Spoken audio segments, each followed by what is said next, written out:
Hi, I'm CJ Rezac, and I just want to share with you a little bit about my son Jim. He was a very extraordinary little boy.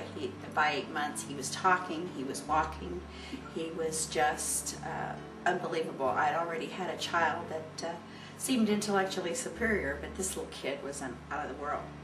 And so I thought, oh my goodness, I've got a genius on my hands. But however, by age 2 and 3, we could see the great disparity between his intellectual capacity and his motor skill function. And even when I had him in preschool at age 3, the teacher called me over to visit with her, and she said, he is just so gifted, but there's something wrong. There's a glitch here. I don't know what it is, and I don't know how you're going to get it fixed, but you really need to be watching him. So we watched him, and we kept talking to the schools about, he's struggling with things. Motor skills, he's just, he can't do things.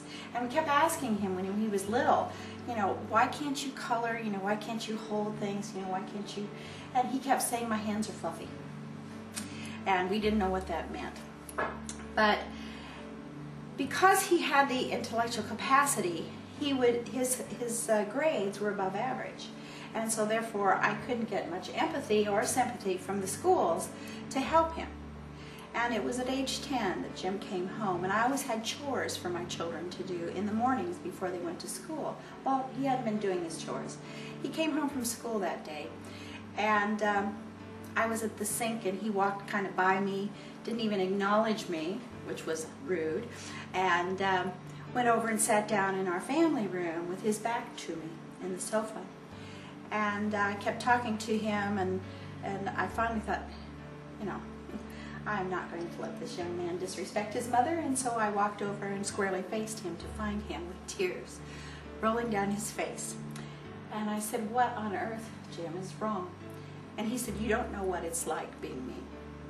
He said, you don't know what I go through.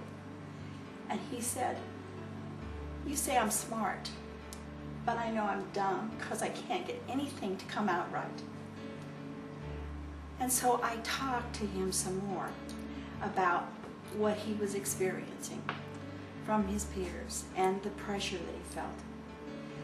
And he said, Mom, I just want to die. I don't want to go on like this. And having been a mental health nurse therapist, I was looking at a suicide case sitting in my family room, and he was my son. And so with that, I thought, I don't know what to do, but it's not here in the community I live, and I'll tear heaven and earth apart to find something. And luckily for me, I went 4 hours away to Denver, Colorado, and I found a Montessori school, which I thought might have some answers for me. And luckily, they knew of an individual that knew about the neurodevelopmental approach. I took Jim in, I had him evaluated, and for 2 years, I discovered initially from the evaluation what the fluffy hands were about. Jim had never crawled, he'd never spent any time down on his tummy, and he was very disorganized in his brain. And so for 2 years, I woke that child up with very heavy, deep pressure on all of his limbs, as well as the light pressure. We had all kinds of activities, and we did that for 2 years. At age 10, he couldn't ride a bike, he couldn't tie his shoes. There were all these things that he had great deficits in. We kept him in cowboy boots, just so he wouldn't feel bad. And by age 12, we finished the program. As I said, Jim couldn't participate in sports because his eye-hand coordination, the dyslexia that he suffered from, was great. So what we did was, after this 2-year stint, is all of a sudden we started watching miracles happen. And one of the miracles was when Jim jumped on a unicycle in our driveway that his buddy had brought over.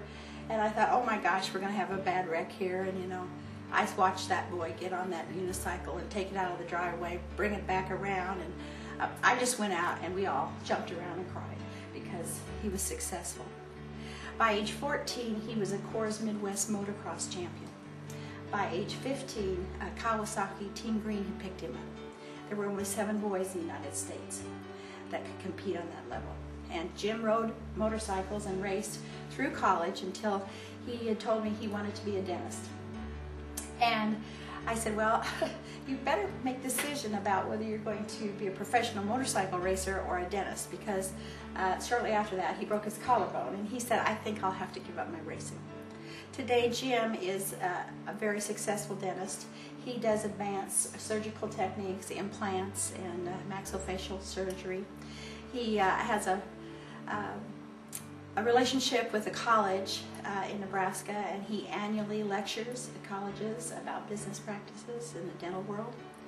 He has a family of 6 children that are wonderful, and so we are so blessed to have found this approach and to have found something that could truly bring him to his potential.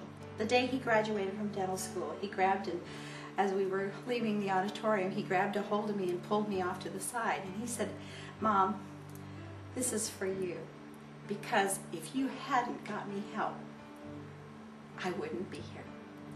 And we both know what he meant by that. Thank you.